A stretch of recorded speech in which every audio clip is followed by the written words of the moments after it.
Okay, everyone, welcome. Cool. Welcome to today's lecture, the Week 9 lecture for KIT 711.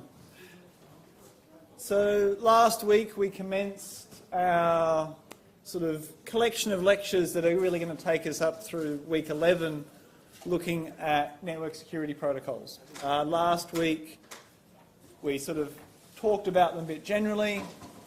We looked at digital signature as a little bit of a reminder of that protocol or that concept. It's more how we'll use it in this unit that we saw in KIT 501. Today we're now going to keep going along with that. We're going to look at SSL, which again we actually did see in 501. We'll go in a little bit more depth on that. And then our major topic for the lecture is going to be then on IPsec. Which is commonly used for VPNs. That's how we might have used it. If we have used IPsec before, we've probably used it in the context of a VPN.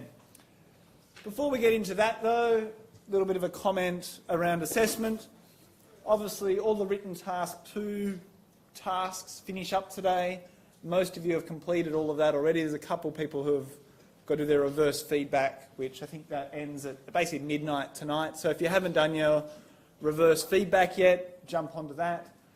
Task 3, which is open and actually people have already submitted, is due on May 11th. So the people that have already submitted are getting assignments out of the way so they can focus on other things. The topic selection for that ends today. I initially had it set as Friday, but I meant to have it finish today. So if you haven't chosen your topic yet, which is only a handful of you, get on that. If you don't choose your topic, when I come to mark, if you don't have a topic allocated, you're losing a bunch of marks because it doesn't actually allow you to be properly peer marked.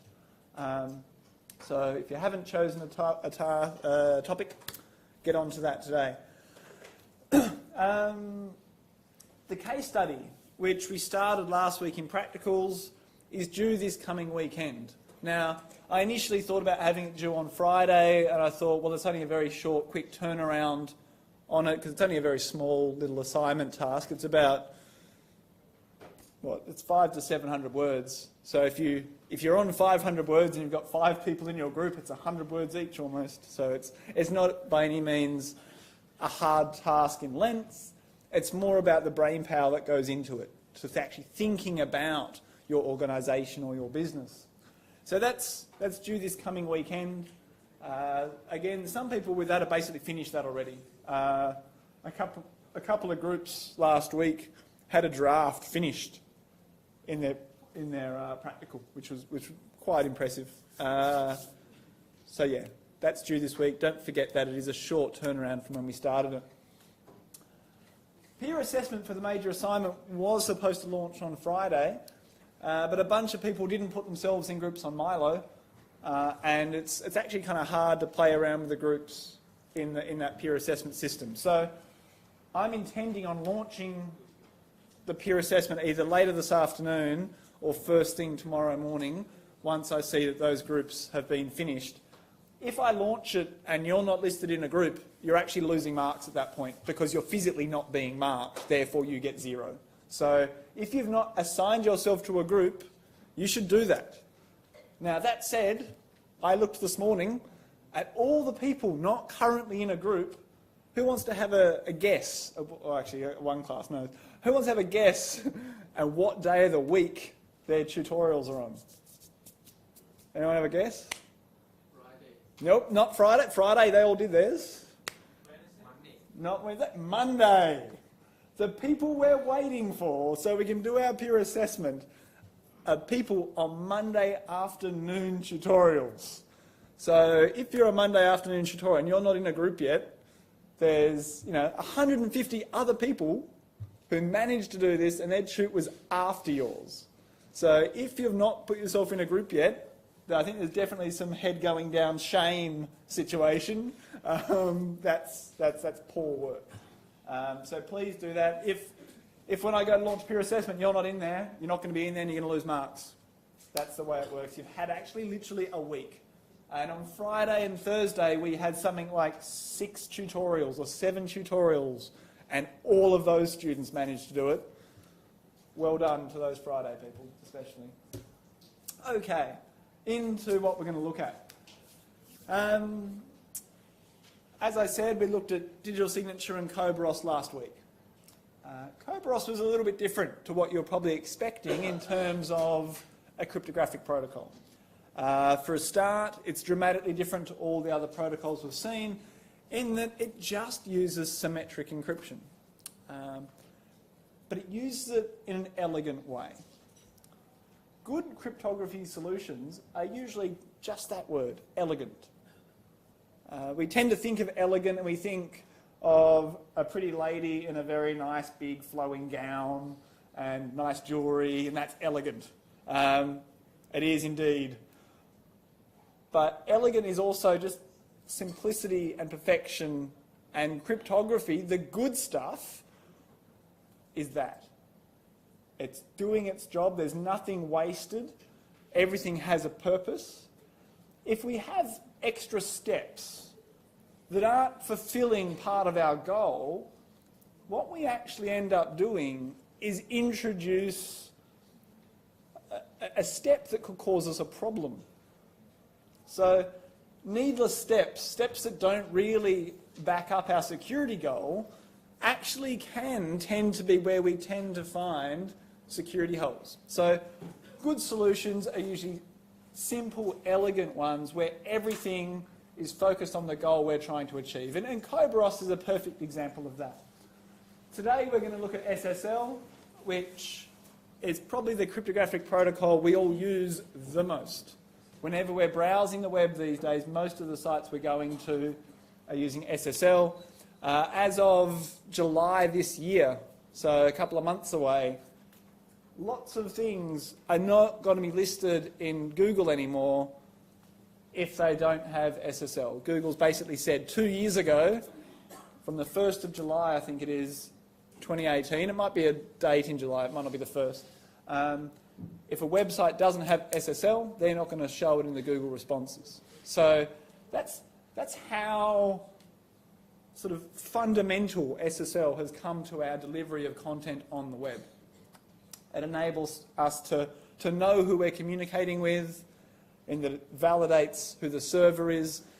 It does allow us to validate who the client is, but it means that we can also then communicate in a confidential way. So we're going to look at that. We're then going to look at IP security, also referred to as IPsec. This is, again, is fairly common. When we use high-quality VPNs, they're implemented with IPsec. We can actually have VPNs implemented with other protocols because a VPN is more of a concept than anything. But IPsec is how good ones tend to be implemented. And that's where we'll spend the bulk of our time. It's not really going to be a half and half. I imagine our first half is going to be shorter than our second half. So to come back around to last week and a little bit of context, we spoke about the OSI stack. We spoke about how cryptography can occur at different layers in this stack. Kerberos is up at the application layer. IPsec, when we get into it today, is actually at the network layer. So different layers for our cryptography help us to achieve our goals at different points in our network stack. But if we look in OSI here, below application but above transport, above TCP, we have this thing called the session layer. The concept of a session, the concept of an ongoing conversation between two parties, context about messages as they go back and forth, that they actually belong in a conversation. Just as this lecture relates to last week's lecture and will relate to next week's lecture, that's a concept of that continuum of a conversation, of me monologuing at you really. It's that continuation that actually has some meaning there. And it helps us to understand where things fit. In a network context, sending lots of packets over a period of time, knowing that these packets relate to one another is an important concept, that concept of a session. And that's where we're going to spend sort of the first half of our lecture, really. So the concept of a session is that we've got this maintained connection, and it's going on, and as we receive new packets, new information, new data, it relates to the stuff we're going to see in the future, it relates to the stuff we've received in the past, and we can then interpret it in that sort of context. Now, in most contexts where we see sessions take place, we have a session identifier to sort of enable us to know what conversation are we paying attention to. It's not just networks, it can be in phone conversations that are digital these days. There's this session identifier about it that we're actually aligning to know where the data is. So we're going to look at that concept of sessions and see, well, where does TCP fall short there, that it means we have to have that session layer above. In a web context, we're often concerned around cookie theft, or we were a lot historically, and SSL now sort of solves that problem, and we're going to see how it does that. And man-in-the-middle attacks is another thing we're quite concerned about in our sort of context in the web. Now, in our TCP context, the idea of a session is quite important. And if we think about the way TCP works, it does a handshake. We've already seen that in 501, and we saw it again appearing quite a bit early in this unit when we're doing our port scanning. That synchronize, acknowledge. We opened a connection between two points. We then sent our data. We then sent a finish packet. And then we've got the finish coming back to end our session. So TCP has a very simplistic form of session in that it makes a connection. The issue, though, is that TCP is basically designed to be stateless. It's designed not really to be very good at that kind of thing. And so TCP, what we've seen is we have things like session cookies that enable us to send back and forward a little bit of an identifier about, hey, this is the session we're currently in. This allows you to then join things together in a meaningful way to understand what's actually happening. TCP also allows us to send authentication, and we can send a password as well. Some of this occurs under HTTP more than TCP, but it's appearing there. It's in clear text. That's terrible security. It's not actually really achieving anything.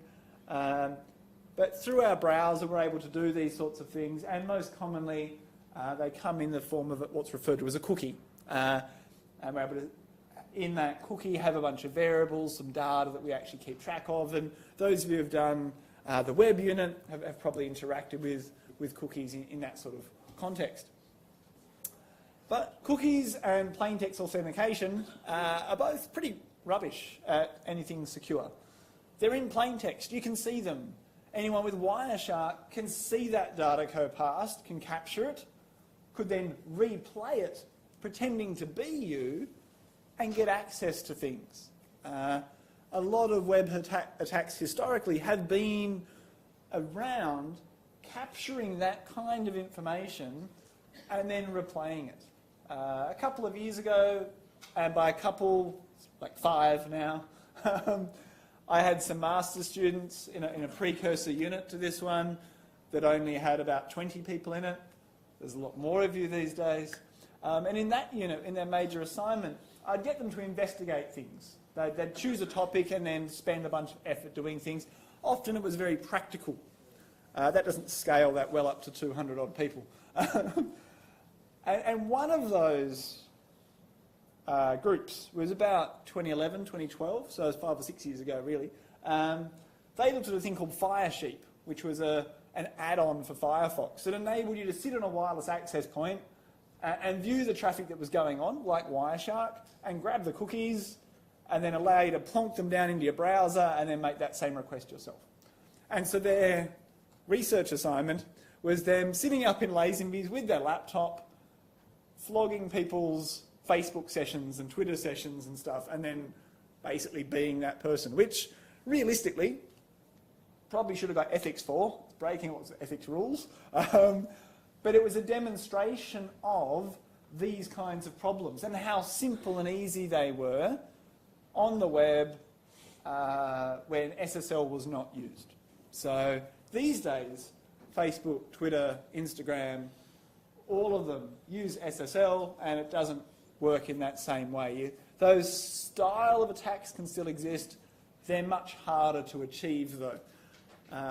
But that concept of stealing these credentials, stealing this cookie, which is a representation of that session, was actually trivial only 5, 6 years ago. Once Firesheep came out, got lots of press, it was in the course of the unit that actually Facebook and Twitter and stuff then turned on SSL. So the students actually were using it, showing it, had their little example for part of their assignment.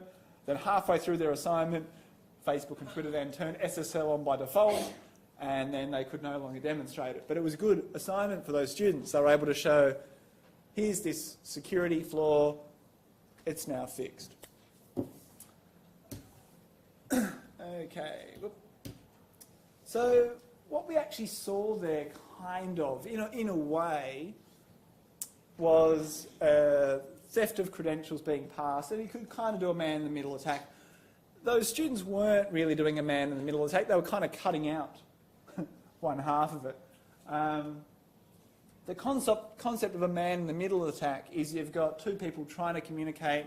You've got your Bob and your Alice, and they're trying to communicate with each other, and then Eve, who's our attacker, jumps in the middle, receives messages from one of them, might modify it, might read it, might do whatever she's going to do, and then passes on the message to the actual recipient. If she's made a change, Alice thinks, this message has come from Bob, this is what he actually said. They're going to believe that message. So a man-in-the-middle attack is that scenario of placing yourself between two communicating parties and not only observing, but changing what data they see sent from each of the other parties. Acting as a relay in the middle.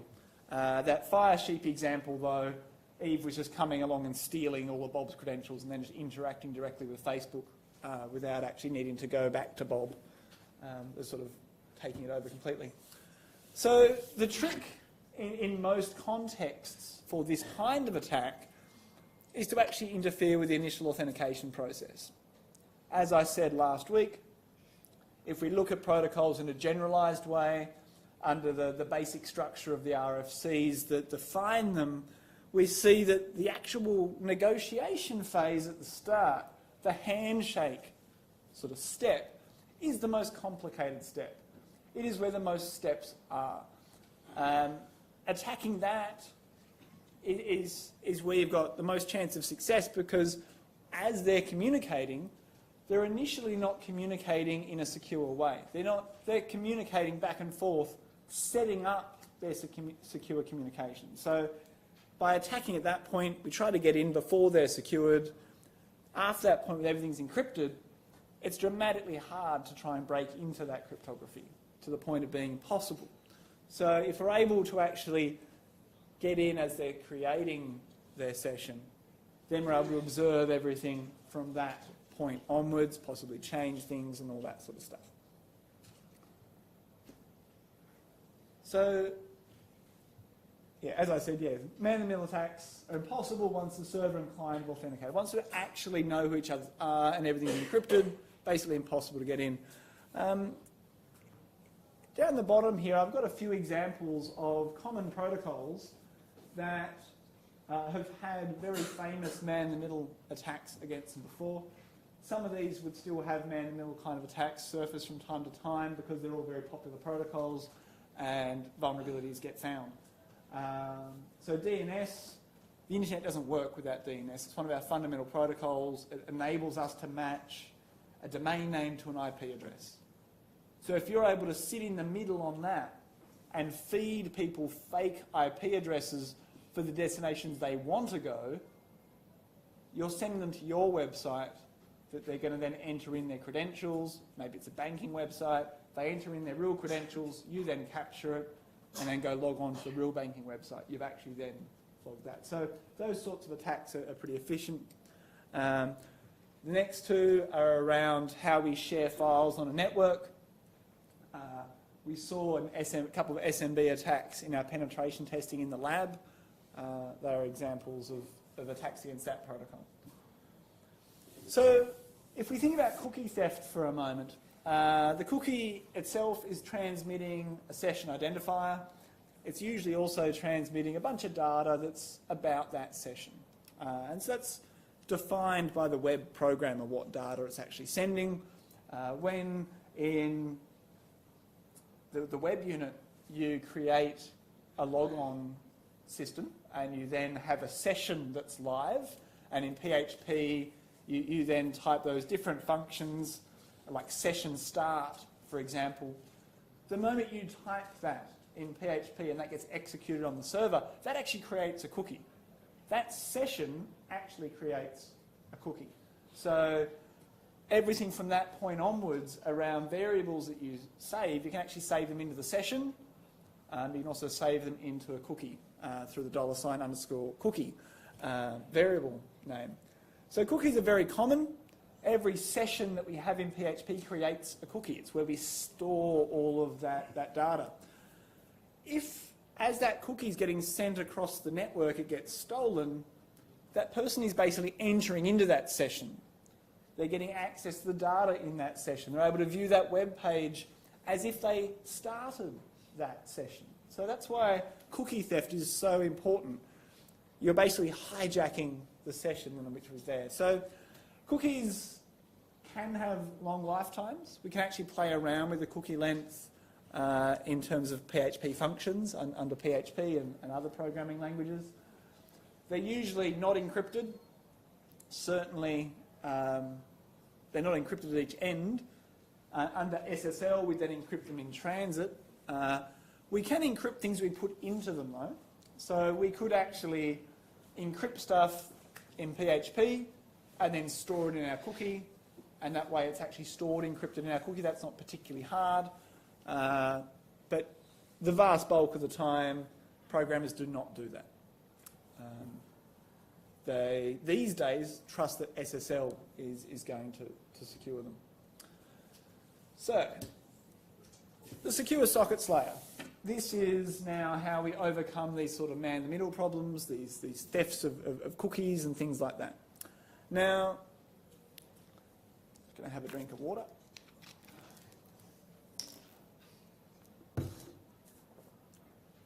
What we have with SSL is an ability to insert into our OSI stack some cryptographic protection in that session and presentation layer. So it's not at the application layer. It is being carried out by our browser, sure, and it's being received by the web server. So typically Apache, it's being received by that on the other side, which are both applications. But in terms of the content that's there, it's actually the session and presentation layer. I'm the admin of about 7 or 9 different websites, all of which have SSL. For me to actually run SSL on them actually takes about 10 minutes of effort. I don't have to change anything particularly in the content of my web page. What I change is how that website is delivered. So it's configuration of Apache, it's configuration of the web server, not actually the web page itself. So web pages I've had that some of them have source code that's sort of 15 years old now, I haven't had to change that source code to enable SSL to function. SSL is occurring at a lower layer. As a request gets sent out from the web server and it goes down that OSI stack, it hits SSL at the session and presentation layers, gets encrypted, and off it goes. It's not actually around our actual content that we're coding in PHP. It's actually below that and handled by the web server itself. Bless you. So what we're looking at here is a framework referred to as SSL. Was originally defined by Netscape. Some of you might, plenty of you are old enough to remember Netscape. Some of you are probably too young to remember Netscape. Netscape was basically the first browser people used in any sort of real amount. Does anyone here actually remember using Netscape other than me? There's a couple, yeah? So Netscape used to be basically our sort of like default browser for the internet. They proposed in about '96 SSL. Internet Explorer then ended up being on all Windows machines by default. Everyone stopped using Netscape and everyone used Internet Explorer, and then found life got really bad. And around sort of 04, 05-ish, most people sort of migrated to Firefox and then Chrome shortly thereafter. And so along that pathway of time, Netscape now basically doesn't exist. But what we do have that's left over from them is a whole bunch of web standards and things, or web proposals that we now use that have evolved from that point that we now use. SSL is a clear example of that. They're like, this web stuff should be encrypted. Here's SSL. They proposed SSL, ended up in all of those other browsers, and has evolved into what's now referred to as Transport Layer Security, or TLS. We no longer use Netscape, but we do use this framework that they proposed. Now, what we're aiming to do with SSL is to provide a bunch of services to the layers below us. What we just spoke about was how rubbish the security is of TCP, right? TCP, not secure. TCP is really good, though, at making sure all the transmitted data we've sent has arrived, is in the correct, the correct zeros and ones are present, that it's been rejoined back together from the various segments that have been placed back together. TCP is great at that.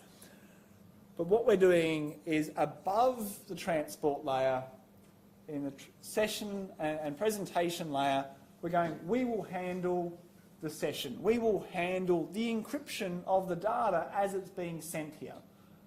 Both layers are saying, yep, it's not the application layer, it's going to be the session and presentation layer under SSL at least. So secure sockets layer, now referred to as transport layer security, resides at the sort of session and presentation layer. Now, it says presentation there. Earlier slide it said session. This is where we see that the concept of the OSI stack is very much a conceptual stack. Some of where the lines are between our layers are a little bit blurry. Realistically, what we see with session and presentation layer with SSL is it actually starts off at the session layer. It establishes the session, deals with the session, but once it's actually set up and the handshake's completed, it actually migrates up the presentation layer. All the encryption of data, us taking the data and changing what that data looks like, is a presentation layer behaviour. So we do our handshake, we establish our session at the session layer, and then it conceptually migrates to the presentation layer. Realistically, as we're using TCP IP to communicate, we're not even using the OSI stack. OSI stack is actually a theoretical framework, a conceptual framework to understand what's occurring. It's not what is actually occurring logically or physically, or it is logically, physically with actual zeros and ones inside of our machine. So, lots of web applications we use SSL. So the web, SSL like crazy.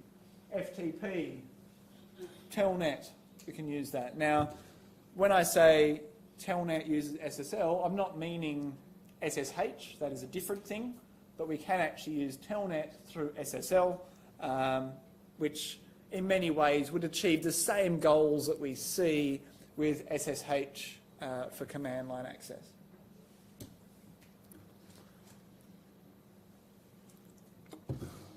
So if we strip away our actual sort of conceptual labels for session and presentation and transport, application layer, these are the actual protocols that are actually occurring.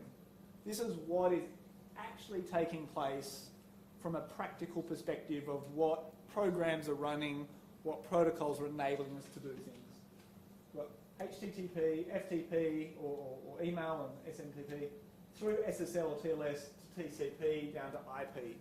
Now, I've done an extra slash here to highlight that IPsec, our second half today, is actually the IP layer.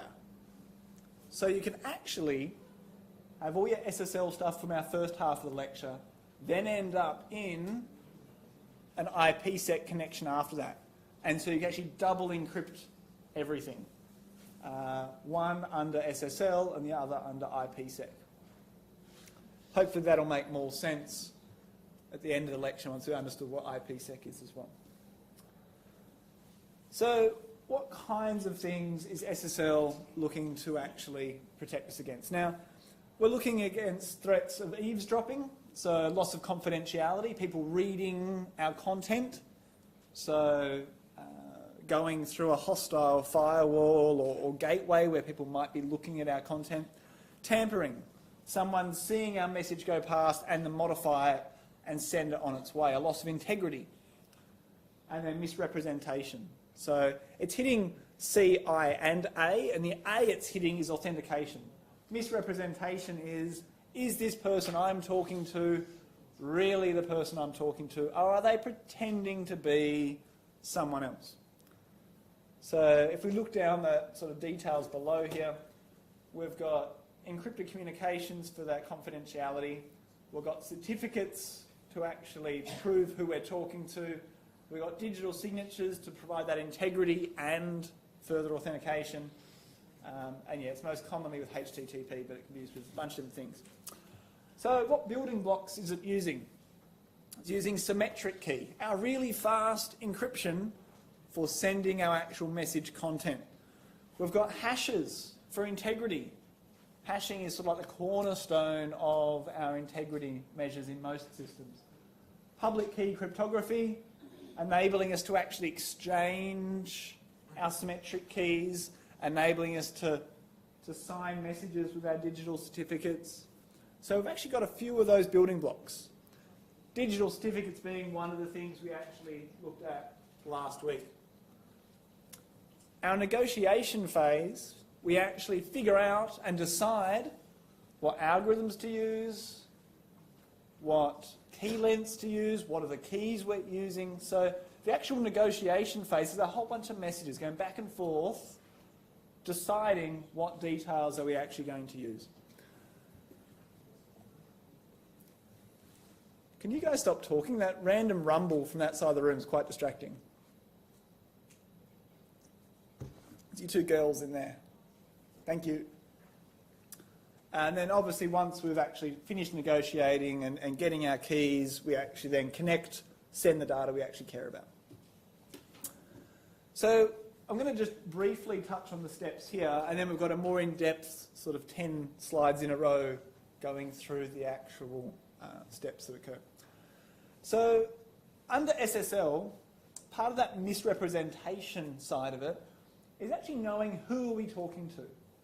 If I go to Amazon.com, how do I know the web page that's loaded in front of me is actually really Amazon.com, and that it's not a rip-off of Amazon.com done by a malicious actor who's got a bit of website and they've put on a thing that looks just like Amazon, and when I've made my request to go to Amazon, they've not captured my response and sent the content in reply. It's really hard for us to know, am I looking at the real web page, except for things like SSL. SSL, what it aims to do is go, I want you to know that the website you're talking to is the real version of that website.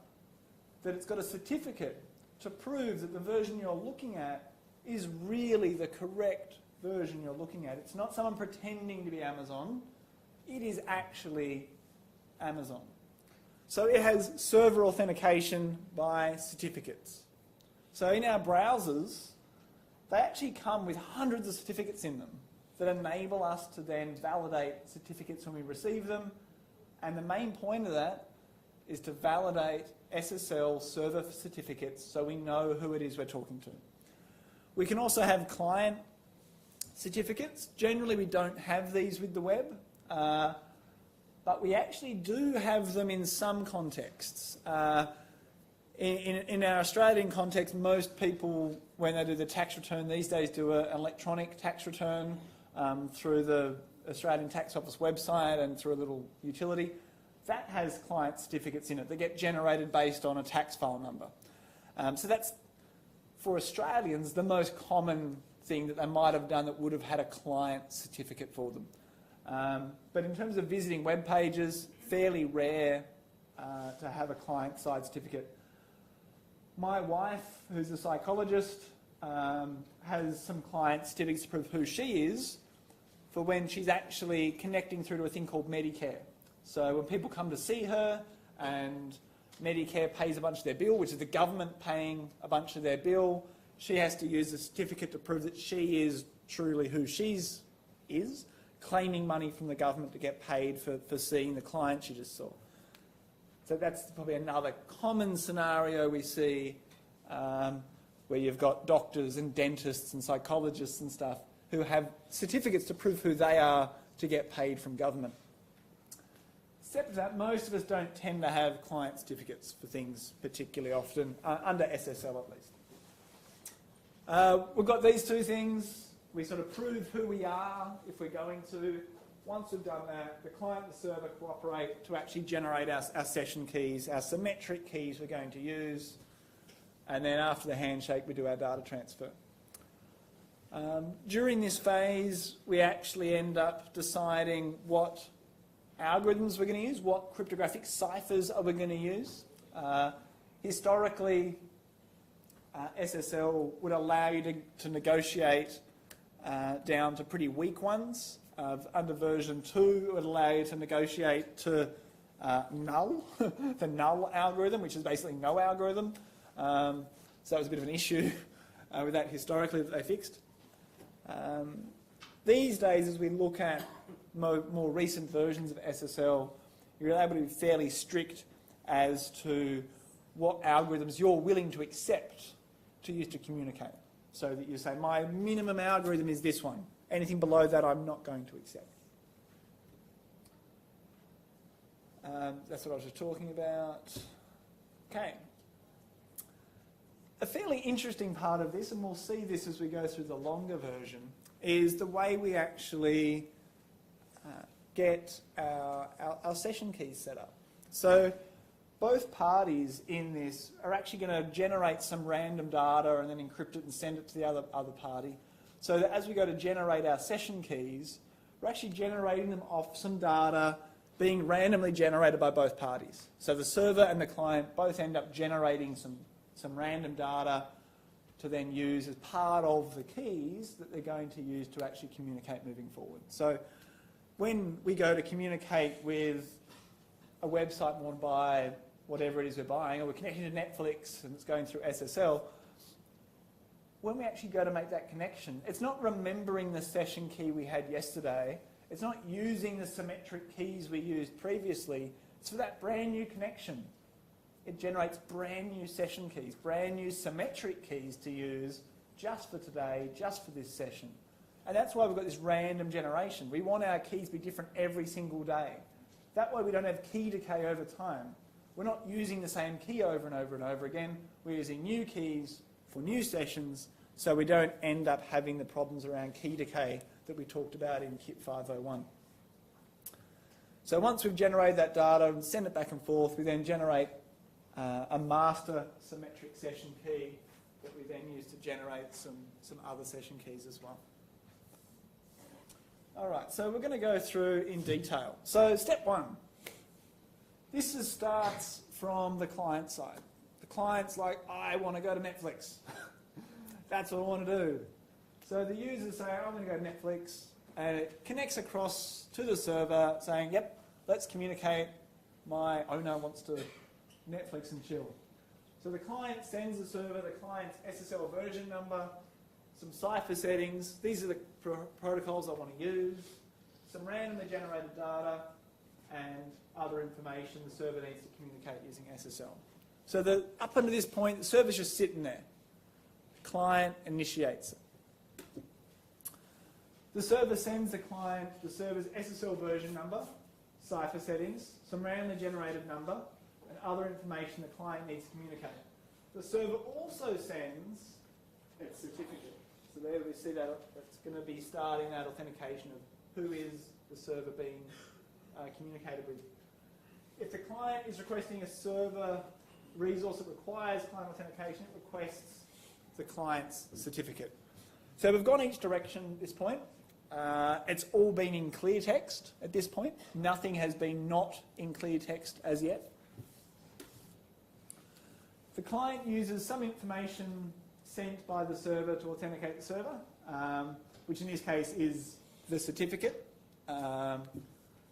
If the server cannot be authenticated, the user is warned of a problem and informed that the encrypted and authenticated session cannot be established. So after it receives the certificate, it validates it. Is this a valid certificate? Is it signed by an authority I already trust? Has it expired? All those sorts of questions, it deals with that. Using all data generated in the handshake, so I'm choking.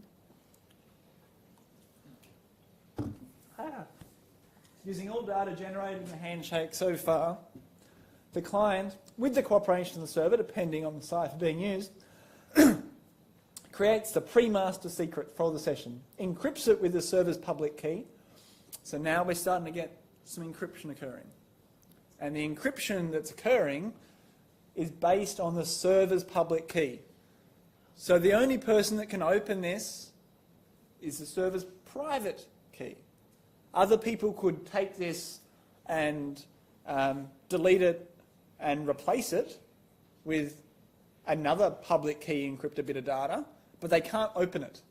They can't open it, and if they did go and replace it, the client doesn't have the version that they're expecting there anymore, and so in the future when they need that data, it wouldn't then work. So there's no point in actually replacing it because everyone would then know it was replaced.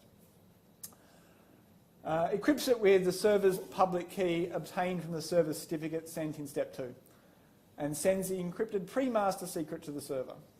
If the server requested client authentication, the client also signs another piece of data that is unique to this handshake and known by both the client and the server. The client sends both the signed data and the client's own certificate to the server.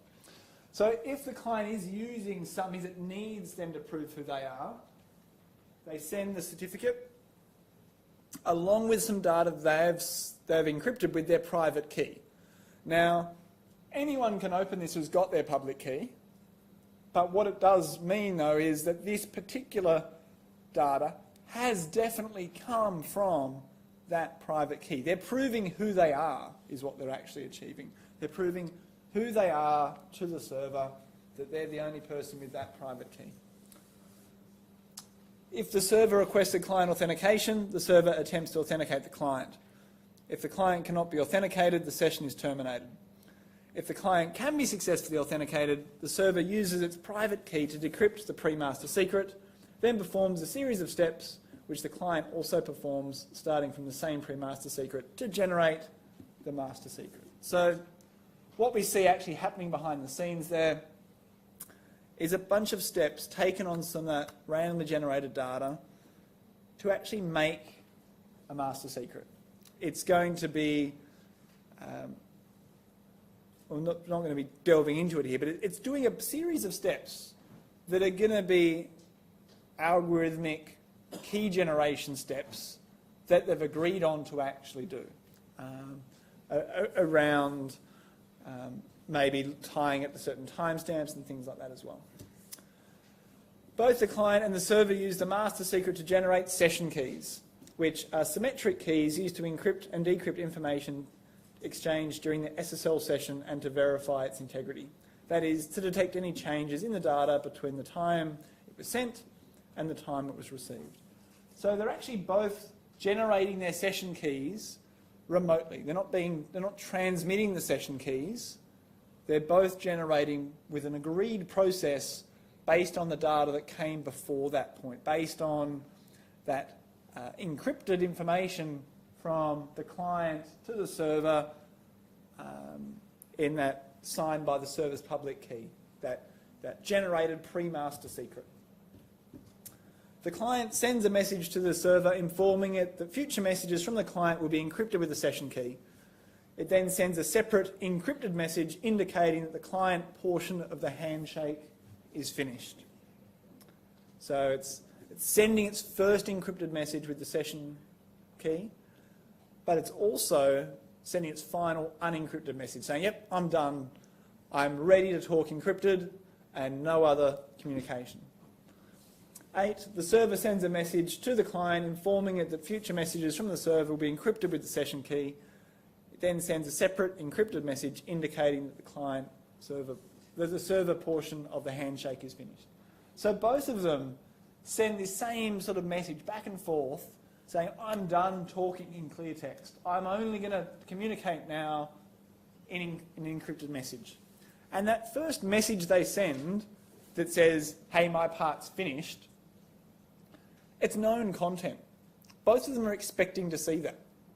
So if they happen to get a message that comes along here that's supposedly encrypted in the session key and they open it and it doesn't contain what they think it's going to contain, they go, this is nonsense that's come out. They then know they haven't generated the same session keys.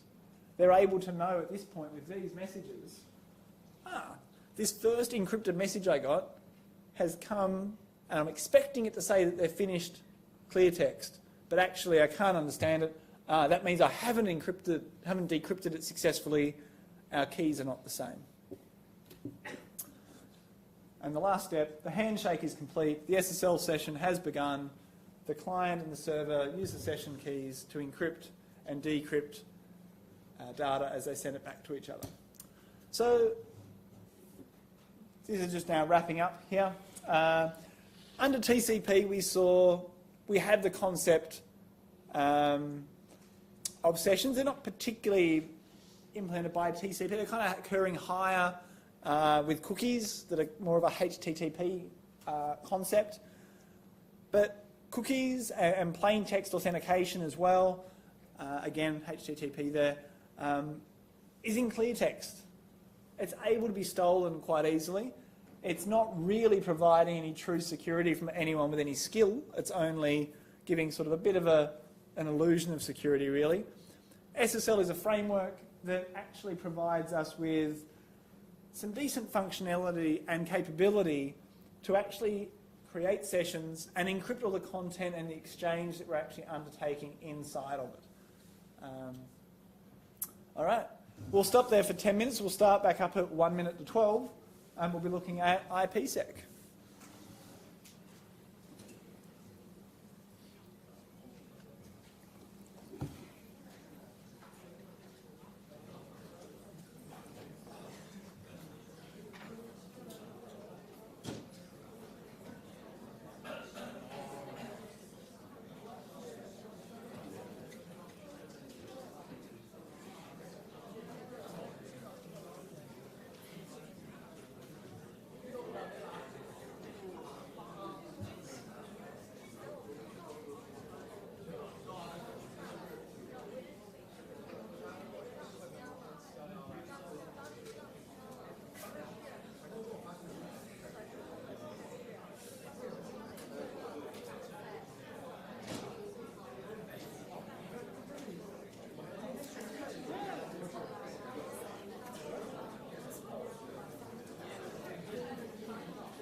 So you were doing a game company before? Do you want to change what you were doing?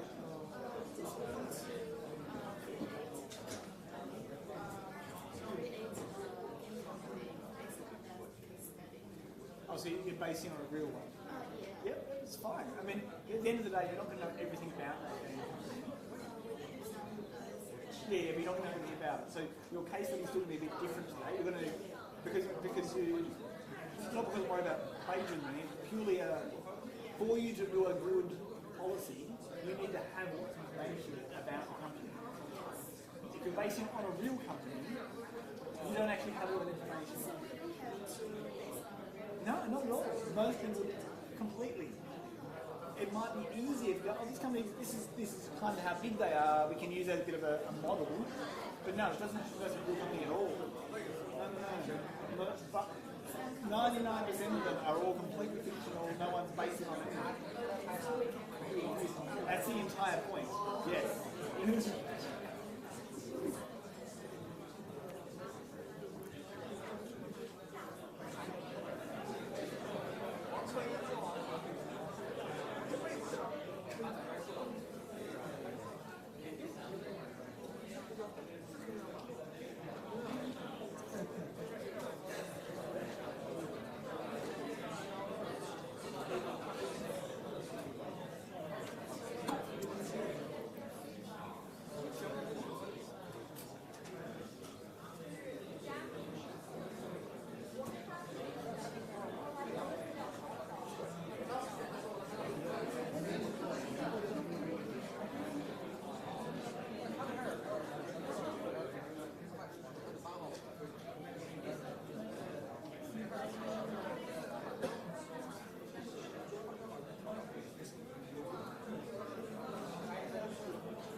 All right then, let's keep going.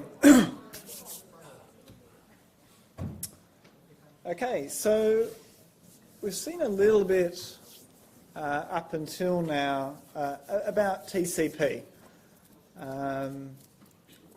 TCP helps us to deliver packets to our destination and reconstruct them into our overarching message. It has things like the sequence numbers, so we can put them in the right order and rejoin them together. IP, though, is actually focused on the delivery. It's focused on where am I going and how do I get there. And so it doesn't actually use those TCP labels about joining it back together. Each individual packet under IP is just trying to get to the destination as best as it can. It does a bit of a greedy search to try and get to where it's going.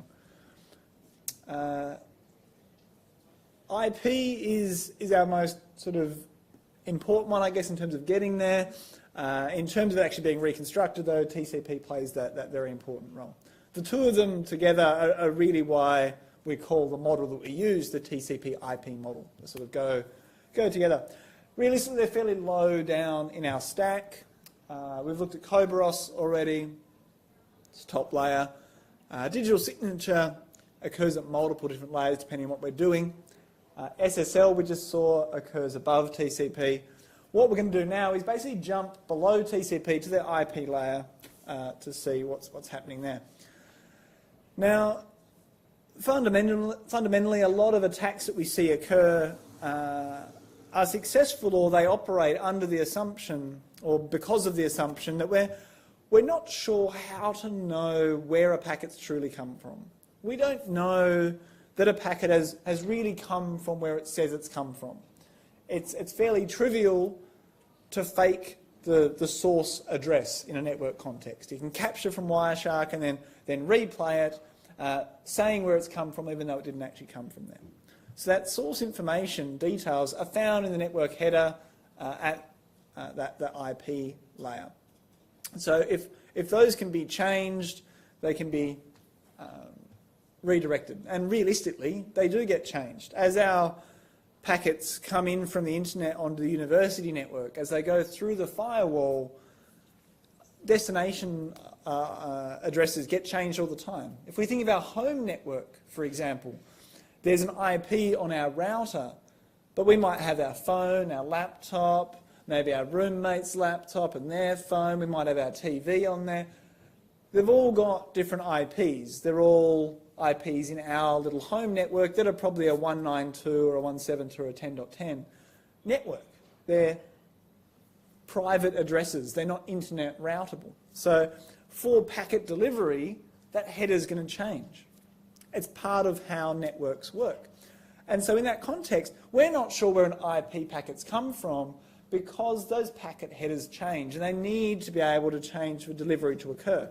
But how can we actually authenticate that source? How can we find out if there's been any changes between that source and destination?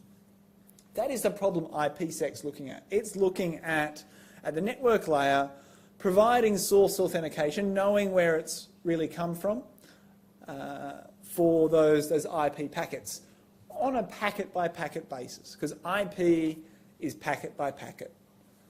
TCP is where it gets divided up into segments.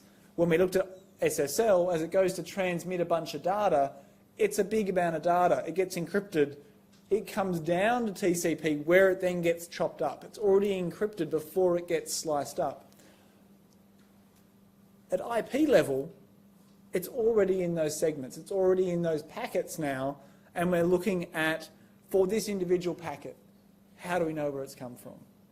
And indeed, how can we get that content to be confidential, which we'll see in some variants of IPsec. So IPsec looks at dealing with authentication of source packets as they hop and change across the network. It looks at confidentiality of those packets. It looks at integrity of those packets. So it's really hammering all three of our goals as well: confidentiality, integrity, and authentication. So we're looking in the integrity space. Has the packet changed? from confidentiality, can we actually protect the packet from being read by people? So most of us who've used IPsec probably have used it in the context of using a VPN, as we're trying to get around the concept of people looking at our content. If you're in China or some other country that you are having filtering of your content, using a VPN is the way that you get around that. If they can't see your content in your messages, they can't then filter what you're looking at. They can stop your VPN connection, go, oh, there's a VPN, drop the connection, but they can't see what the content is. And that's what IPsec enables us to achieve. So this is the roadmap we're going to go down. Now, what we're going to do is actually initially look at a couple of concepts early on around how do we know where packets come from? How can we provide that protection? Which realistically is going to be, when we come back around to the IPsec concepts, we're going to see is actually the authentication header protocol under IPsec.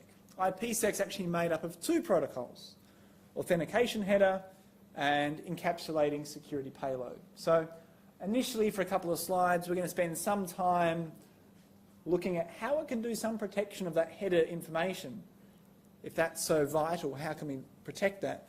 Once we've got some understanding of the concepts and things we can do, we'll then come back around our IPsec concepts and delve into authentication header and then move on to ESP as well.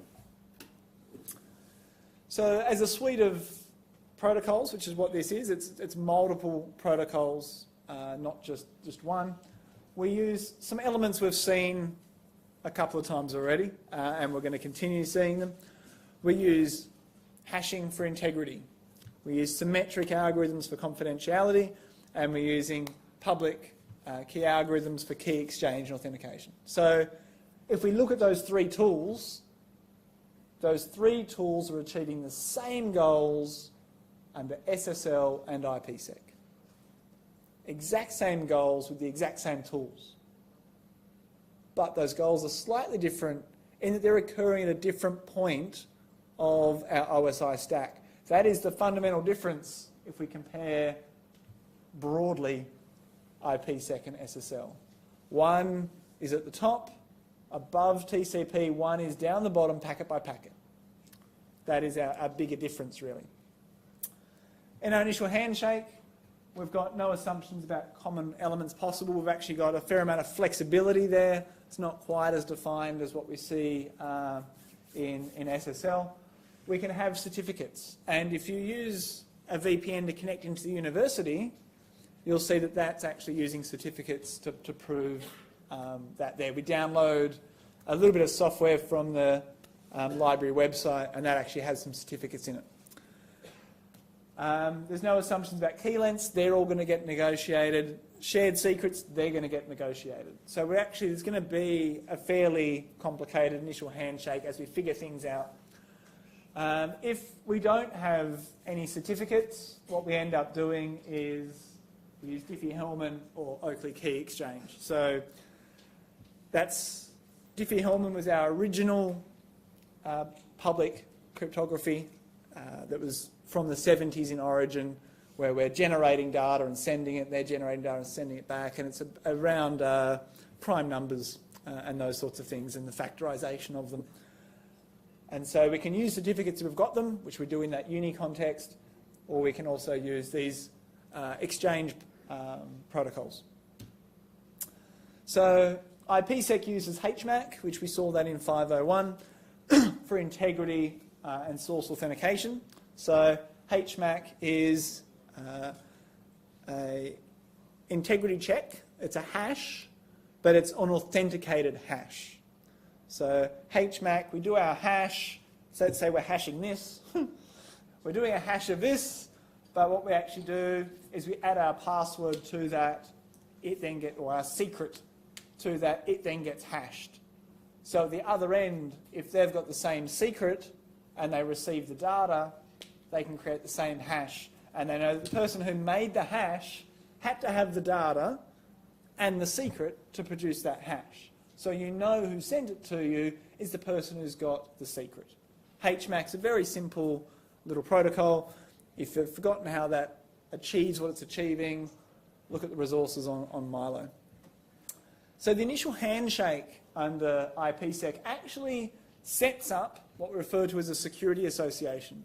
So as we're making connections, we might actually have a few of them or a few relationships, but certainly on the other side, if we're communicating with a gateway, they're going to interact with more people than we are as a user. And so they need to know, as these packets come in, which connection, which person am I actually talking to? And the security association is how they actually figure that out. The security association is basically a number that then relates to all of the things we're going to negotiate. What algorithm, what keys, what certificates. And so when a packet arrives, it actually claims a security association and says, I'm security association 47 or whatever. And then the server or the gateway or the other host, whoever it might be, can go, okay, pulls up security association 47 and goes, here's the certificate, here's the keys we're using, this is the algorithms, I can now deal with this message. If it claims the wrong security association, none of those things are going to work. The keys won't decrypt it, the key lengths might be different, the algorithms might be wrong. It allows very simply in a header, in a very rapid little way of communicating, saying, this is the details to look up.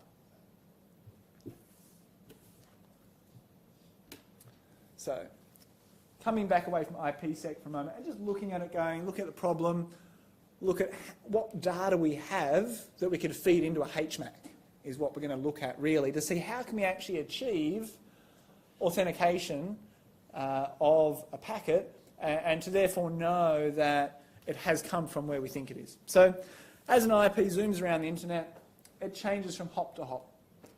It's said where it's just come from, it's had time to live has changed, it's, especially under IP version 6, it's recording all the places it's been. That's allowed in IP version 6. So the IP labels change. And so what we need to do is provide integrity of this thing that actually possibly changes. And so we actually have to pick and choose what things we're going to be dealing with. So some of the values stay the same. They're what referred to as being immutable. They don't change. They're the same when we send them as when they get received, unless someone's done something malicious in the middle, unless someone's modified it against our wishes. So some things should remain the same unless there's been an attack. Those things are our immutable values.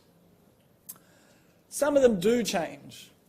And some of them, like time to live, are based on how long has that packet been alive.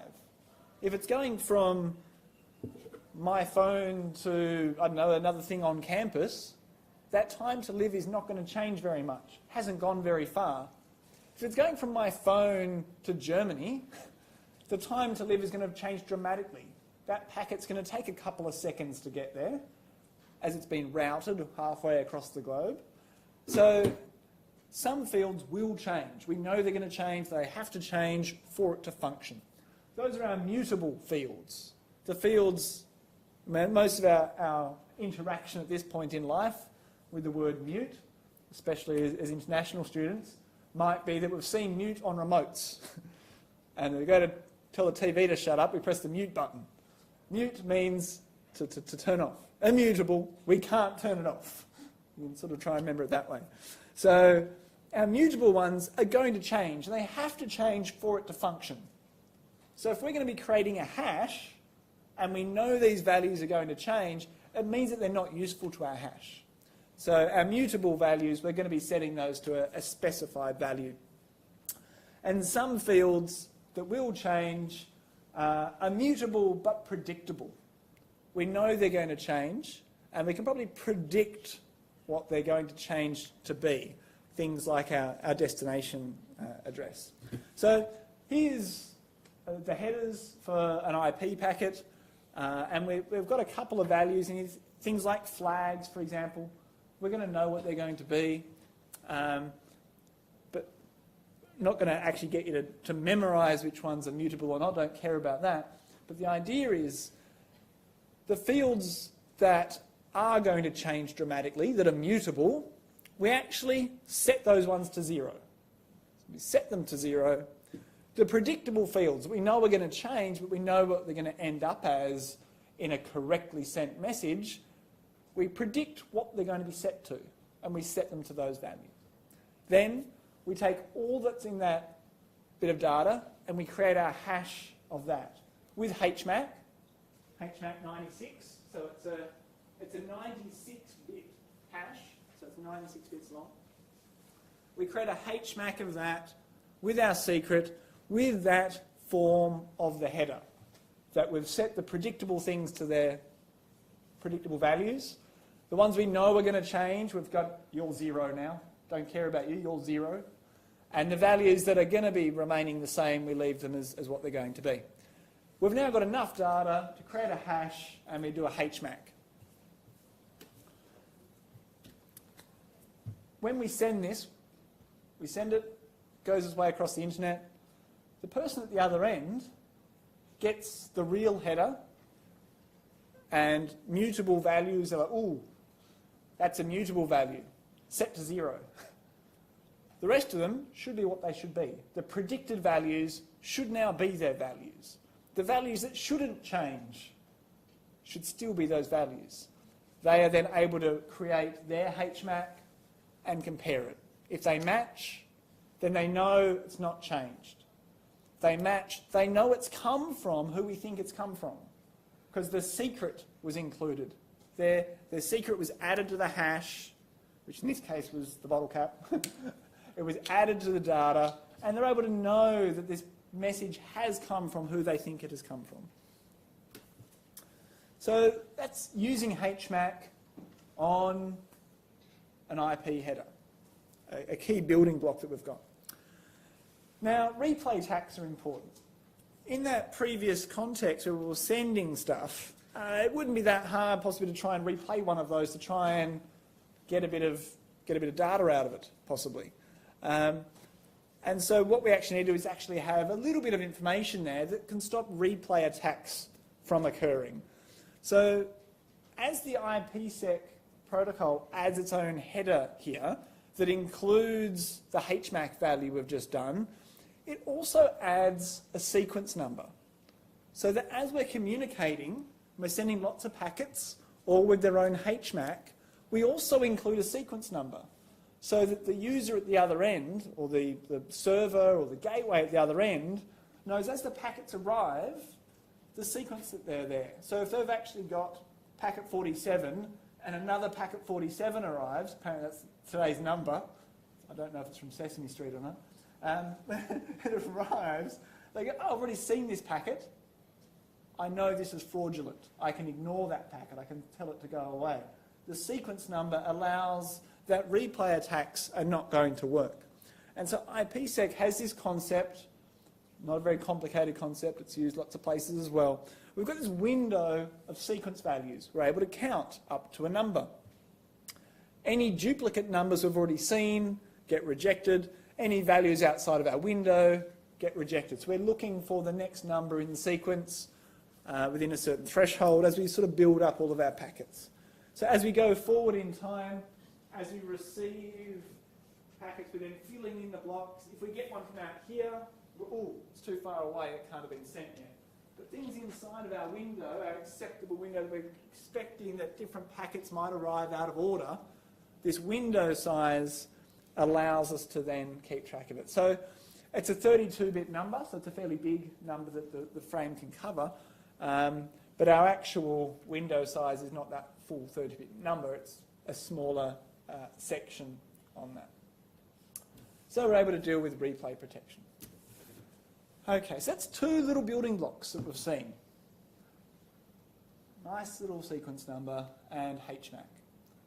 Two nice things that allow us to go, okay, this is starting to produce into what could be useful on authenticating where a packet's come from and knowing that it's actually arrived, or knowing that it's not a replay. So, coming back around to some practicalities then. What is IPsec? IPsec is software that has to be installed on both ends. Has to be on our laptop if that's what we're using to communicate, and the gateway that we're then communicating with. Because what it's going to do is take the packets that we're sending normally and adding stuff to it. Goes across the network, arrives at its destination. Then, as it arrives, that extra information is taken off. It's used to validate that it's real. It uses it to authenticate that it's come from who it's come from. And then what is left after that is a normal packet it can then process. So we're adding to the normal TCP/IP stack, and we're adding in this IPsec thing. So we're having to add software at our gateway and at our host to actually enable this to occur. It's actually a concept and really a framework of a bunch of protocols that can hit a few different goals. And we're going to see that it's got two different protocols with two different variants inside of it, so it can go do 4 different things. And realistically, the kind of protection we choose depends on what we're actually attempting to achieve. So let's look at a few little concepts. What protection do we actually want to provide? And we'll look into some of the options there. We want to look at, do we want to actually authenticate the packet contents or just the header labels or both? Do we want integrity on the packet content or just the header labels or both? Do we want confidentiality of the packet contents, labels or both? Now, some of you might be going, we'll have all of it. It's got an option for that.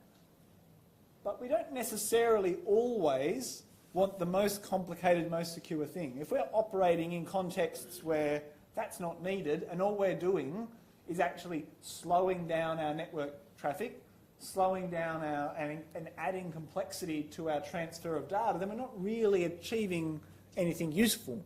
It's security that's holding us back. So it's around aligning our security goals to the solution that we actually have in front of us. So in terms of thinking about what we want to protect, this is about what's our network pathway.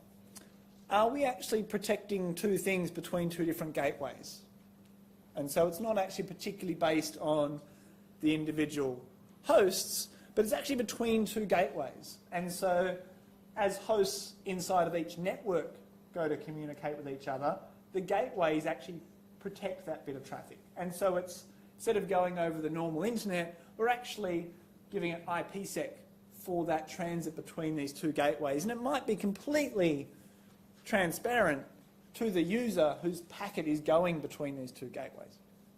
So 2 different branch offices for a company that have better communication between them might want to know that the content moving between the 2 branch offices is really coming from where it's coming from.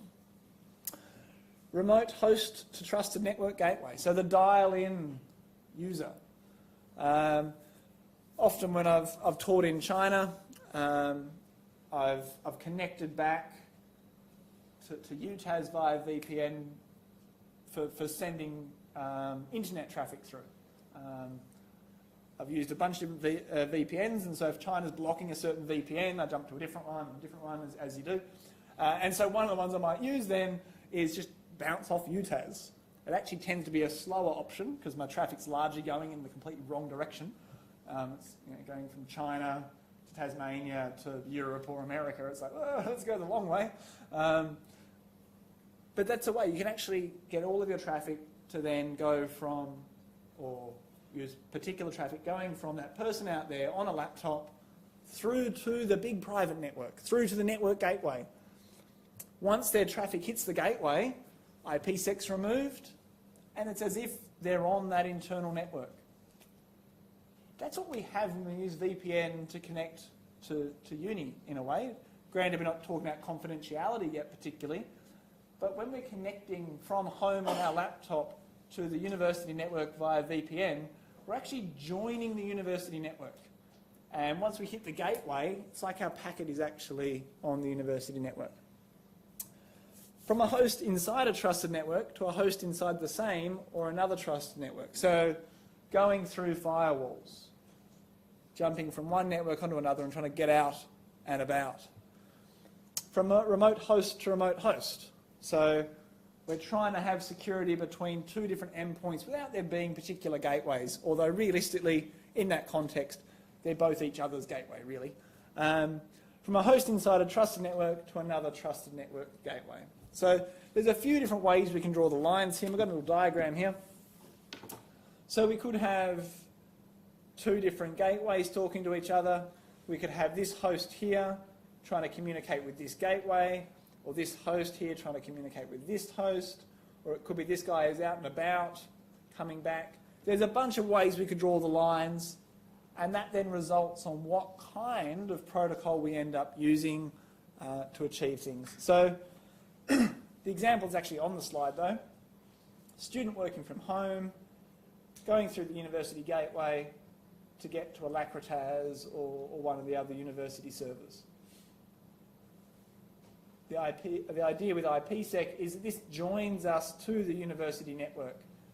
If we look at our packet that's being sent here, we've got our normal IP header, an IPsec header, and then our secure payloads. This one's got ESP, it's got confidentiality on the packet content. That's what's going across the internet. Once it actually hits the gateway though, this header is going to be removed. The payload is now going to be unencrypted. And if we look down here, normal payload, it's not greyed out anymore. It doesn't say secure. And we don't have our IPsec header anymore. We've got a normal IP header. It's been sent from our remote host through to the gateway. The gateway's removed the IPsec, and then off we go. So IPsec's not just one protocol, it's actually a couple. It's got two main services that operate in two different modes. So we've got four options with IPsec. We've got authentication header, and we've got ESP. Now, the authentication header is actually around authenticating the header or authenticating the header and the packet content. ESP is around confidentiality of the packet content and the header, depending on what we're wanting there. So we've got ability to encrypt different parts of it or all of it. As I've already said, it works at OSI level 3. It works in IP version 4 and IP version 6. And our coming diagrams over the next couple of slides will actually have the IP4 and IP version 6 sort of diagrams of what those packets are. The modes and algorithms we're using, that's what we're set up as the admin of the network, saying this is what we're going to use, these are the algorithms we're going to use, these are the certificates, this is our compression, this is our key negotiation. We set up all of that as the admin, and then we actually go about using it. Now, when we go to use it, as I said before, we actually set up security associations. And these are actually one way. So if we're communicating two ways, we actually need two security associations. So if we're just sending content, we get one. If we're sending and receiving content, we have two different security associations, which means we have two different sets of keys to actually send it. So the key we use to encrypt to send is not the key we're using to encrypt to receive messages. It's designed in a very secure sort of way. So IPsec is actually these things all combined, including compression, our key exchange, and we've got our authentication header and our encapsulating security payload.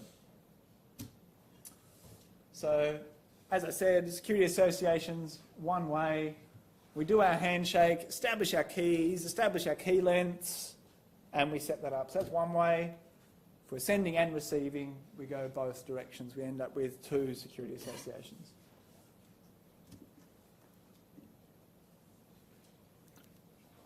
Okay, so let's look at our modes and our services. So under our services, authentication services are what AH is providing. It addresses the need for confidence in where our packets come from. How do we know where it's come from? And that's going to be built around the usage of HMAC, as we've already actually seen. it also enables us to get integrity on those packet contents. So authentication header does nothing for our goal of confidentiality, which is fine. Often we don't want to have confidentiality, or we're assuming we've got confidentiality from a higher layer protocol like SSL, and we're just wanting to know, has it come from where it's come from? And that might be our primary concern. If we do that, using using authentication header, we actually have way less computational overload by doing that. Encapsulation services is when we're looking at confidentiality and we're wanting to make sure our packet contents can't be read by anyone, and wanting to sort of also deal with any analysis of our traffic we're sending. So we can also deal with, in that context, some confidentiality of our packet headers as well. We've got two modes. We've got transport mode that does not hide final delivery details. It goes to the final destination. The IP listed on transport mode is where that is going. Tunnel mode hides the final delivery details. It's hiding that final IP it's going to. It's going to the gateway, but not the host it's talking about going to. So when we're using a VPN tunnel, we're in tunnel mode. We're connecting through to another location. Our packet's going to emerge at that location and go to the real destination, but the IP that's actually seen on the outside of the packet is that VPN exit point, not the actual server we're going to after that. So transport mode, we use that to deliver from host to host, usually in the same network, or host to gateway. Tunnel mode, this has always got to end at a gateway. It can't end at a host if we're going to be hiding the final destination. The final destination is a host. Therefore, if it's going to a host, it has to be transport mode. If we're not going to a host, we're able to then use tunnel mode to hide where we're really going.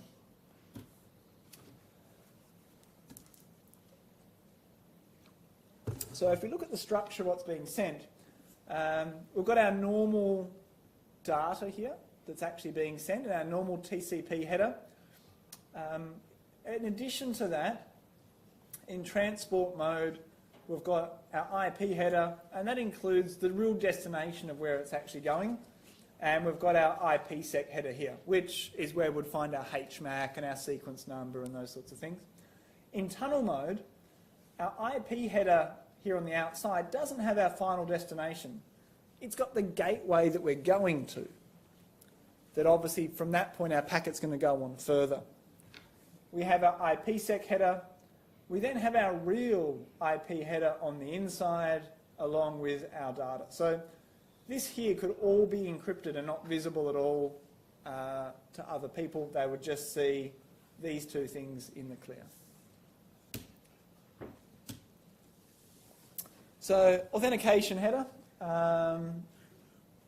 What we're doing here is using a secret key with HMAC to actually authenticate who we're communicating with. It's a shared secret, so that means it's refutable authentication. We don't know for certain that the person we're talking to, we don't know for certain after the point who sent the message. It's one of the two people who sent the message. It's refutable. One of them can say, I didn't send that. But what we're looking at here, if we think about our goal, that's actually not a particularly useful or a concern, because we're actually saying with AH, our goal is to know where has this packet come from. We want to know who sent it. We don't care if we sent it, or if we do, we know that we sent it.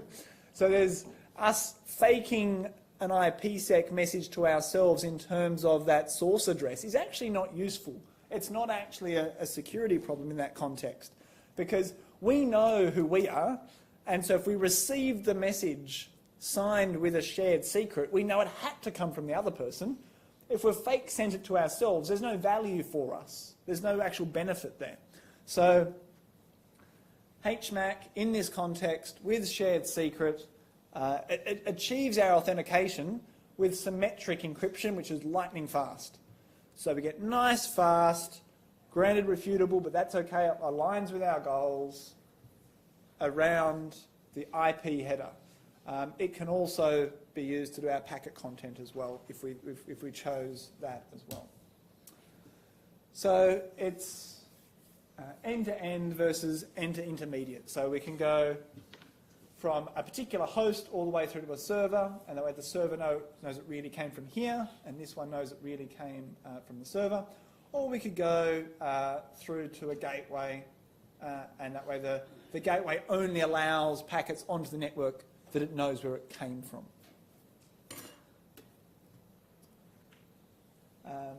The end-to-end, so all the way through that server here, that is transport mode.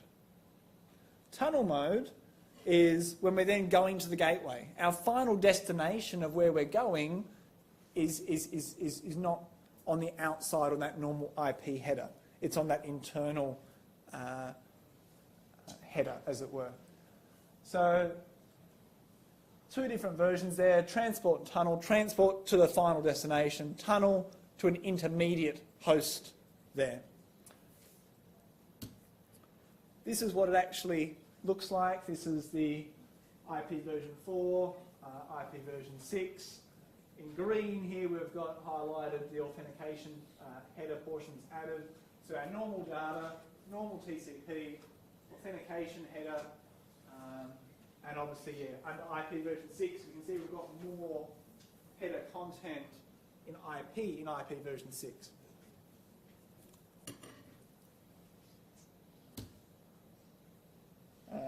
So that's transport mode, sorry, I should have said that. Transport mode, tunnel mode. So in tunnel mode, here we've got our original IP header, our true destination. This is the gateway destination in that one.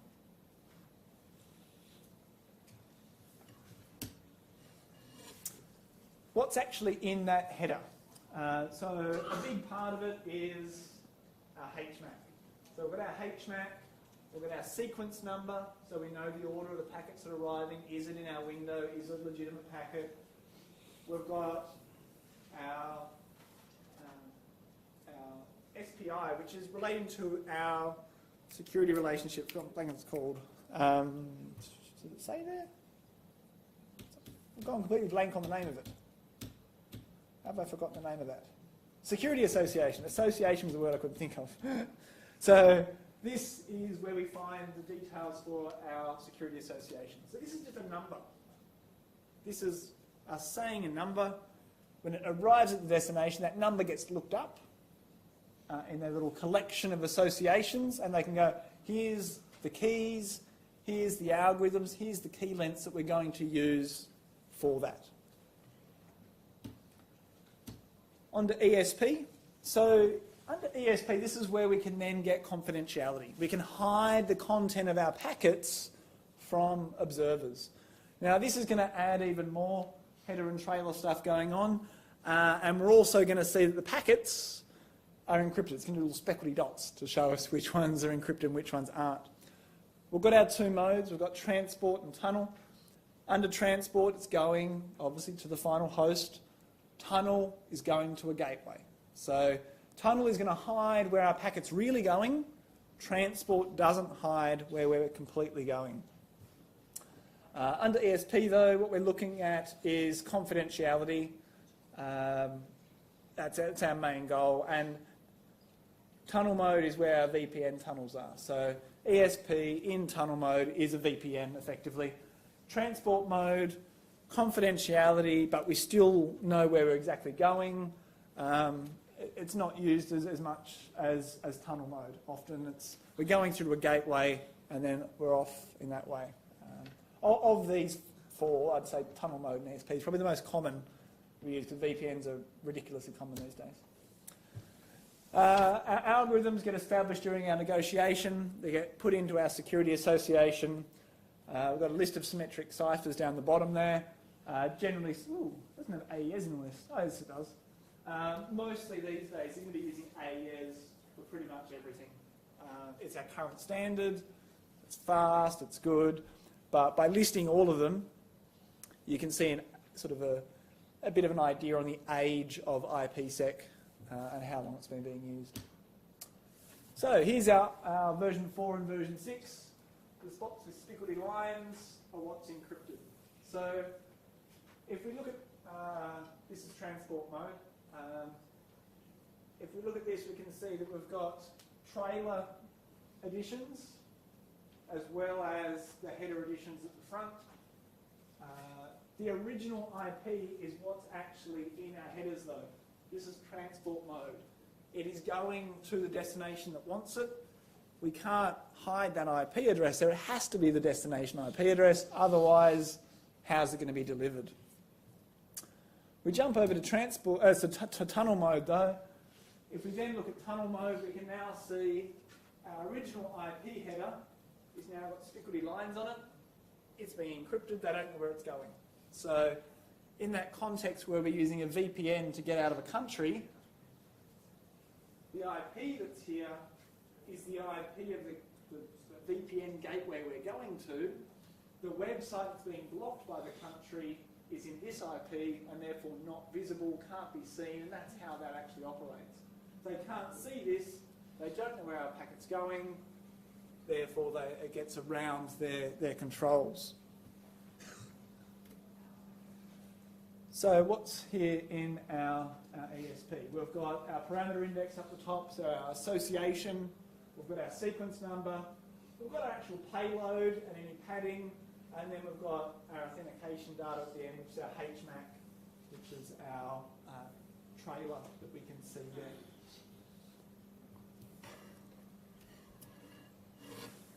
I've already said that enough, I think. All right, so into summary.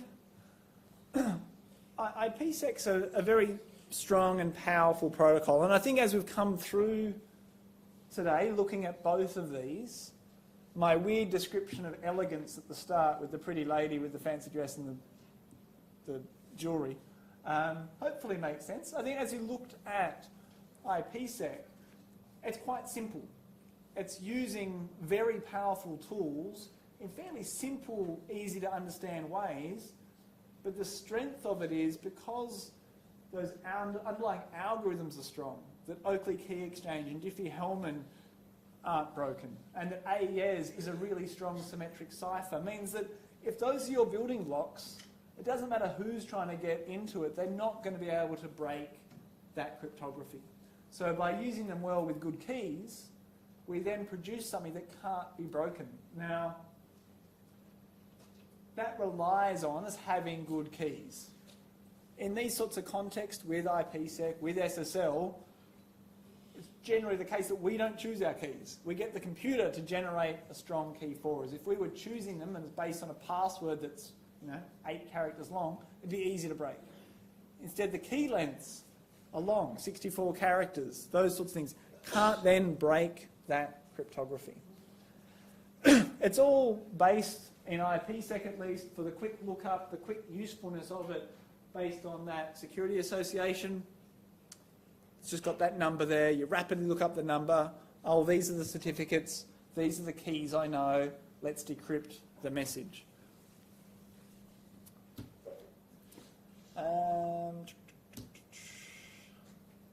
I don't think I need to talk about any of that. All right, any questions?